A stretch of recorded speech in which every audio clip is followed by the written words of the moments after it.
Awusiafo enti we dia me ya jollof kitwe bi na ye dia kan aduane no we ye jene kakra na we sister Joan na adua woni fi a wode bre me so sage fresh sage or parsley ni bibia wo hono me meko kakra ni na me jene kakra me garlic bear 6 na akakedru kakra blend na me baaye no mommy aye tomato base na machire mo no we fresh tomato base na do the garlic ni ginger and me kahwe na very tasty na me tomato puree kakra bi eni to we dey e be Toolo beef na quick service so nti ji akonya no me my sister Joanna ko blende we na ba na ya hyase ye to aso ebusiafo mangwa na midi gumo no ya de ya jollof no ti ebusiafo de me wo ha say ya me jollof spice blend no me de kakra bi egu na afo di jene egu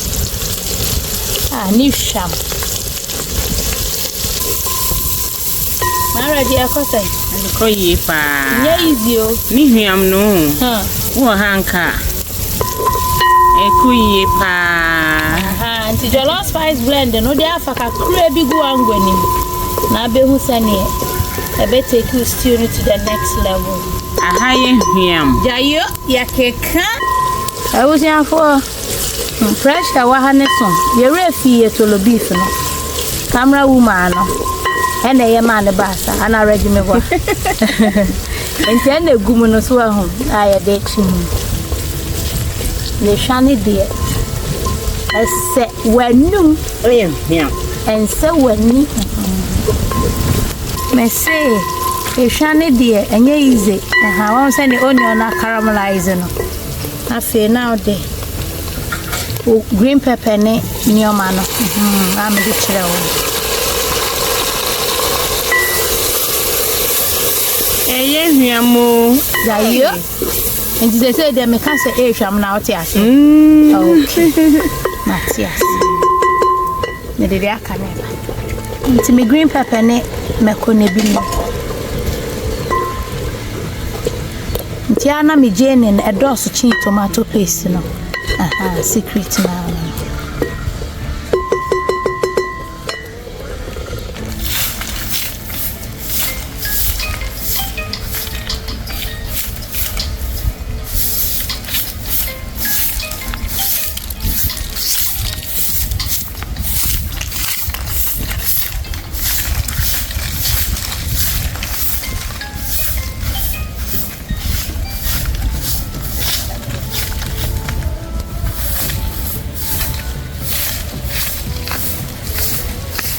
we have a bounty.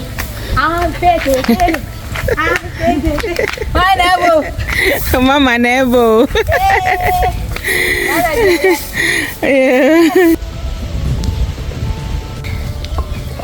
Ebusiafo me say friend na you come to say the tomato paste no bebe 4 tablespoons and I'm gumu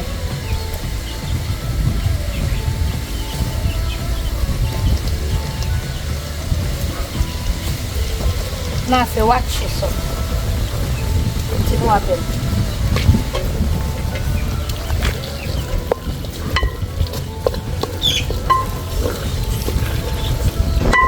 se ebusiafo washa one say tomato paste na no so bebre we sa na me pen na watch so kakra sa do fresh tomatoes na ka ebusiafo me sem frama na nya easy se ready ayo me de mentos na mommy anu emu ama me no na me de ka ho we ni me adwuma ne yemre Mara, you buy my monsieur kakala me di afro. Me das. Mommy. Yes. Untos one new mom me sham papa. Is that one or three? Wow. They say me Toolo beef is you know. And I'm there home. Yeah, Mara, you hired day. Yeah, hired day. Hwiam papa ekoyie jayo enade me pese oti hwam nase so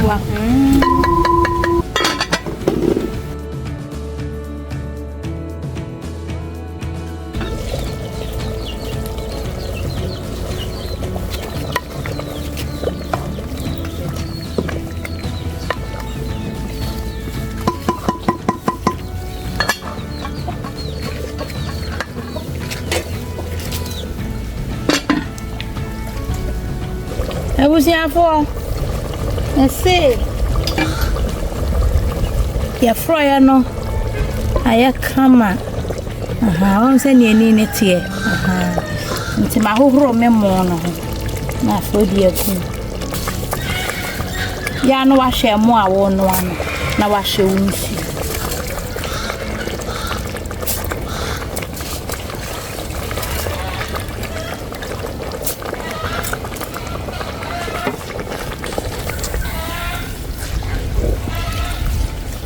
Ready? Bronya, Toolo beef, jollof, happy beef.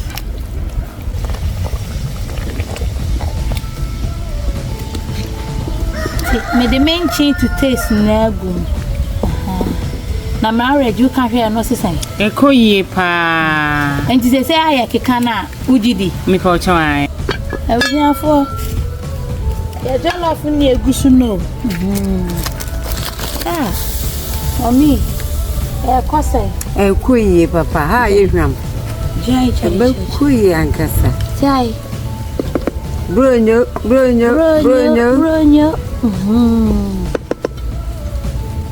Ebusiafo. Ya mu ya na egusu no, eme nsi owom. Aha yehwam. Jai.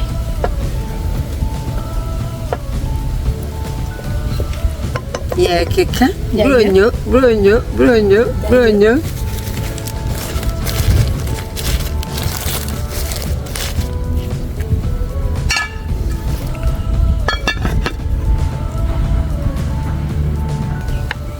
Ebusiafo say dey yamono. Ye wie me de carrot no. Egumu. Na afem de peppers ni gum pani medum no. Na mami akosen. Kuyi papa. Jollof ya kono. Bronyo ide. En modern for mu wa hiyo. Ya wa ha, mi anie. Mu wa hiyo. Me wa ha. Momra momfa mon chance mbra na jollof na. Yes. Aye ready. Edani ntifra. Omo ekofo mu be nyina omo ango. Ama traffic achi. Aye ready.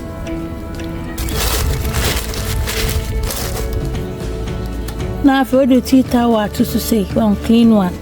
Na ma one for na yen intem. No any. Kuyi. Dayo.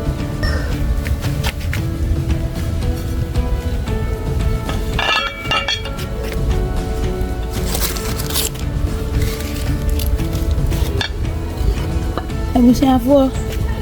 Ehwe wa ha ne de.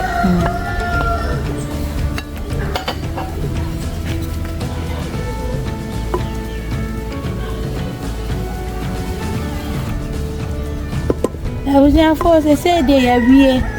Aha ye ni say na no wachi. Me see ade asan ya nkasa ntinu misraw.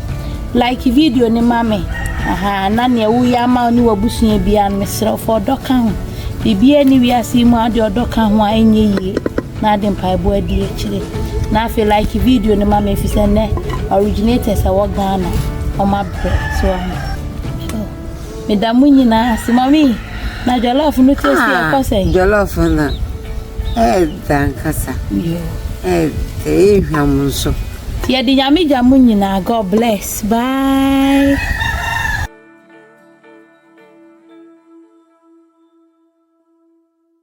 Good afternoon. I practice a patch. Asamo. Wele ka be pele jam ka bia. We dey miss now. Me patch wo ba no we hu obi ni kusi. Dabi. Wo be je di se ma so mo koto banchi.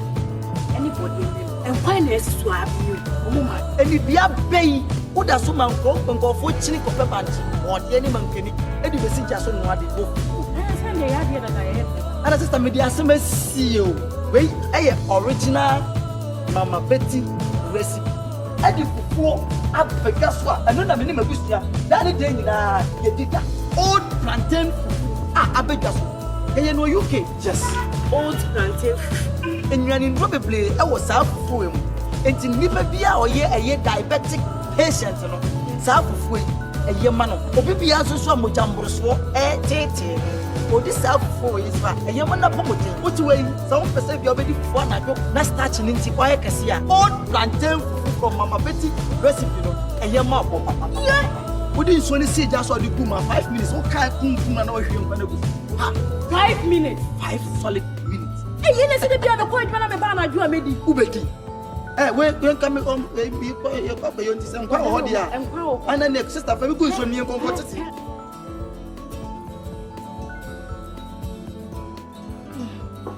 Pain. Sister. Yenya banchi ni bio. Na fufu ye. Oh, masamedi. And you're not original Mama Betty old plantain. El boy.